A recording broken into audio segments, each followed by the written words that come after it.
تعالوا بقى النهاردة نعمل أكلة بدل الفراخ واللحم جميلة جدا.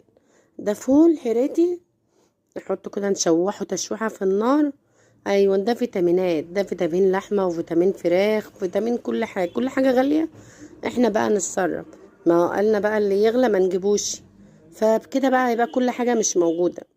ومعانا بقى خلطة القلقاس الجميلة دي، بما ان مفيش لحمة ومفيش فراخ نحط خلطة القلقاس بقى ايه على الفول ده.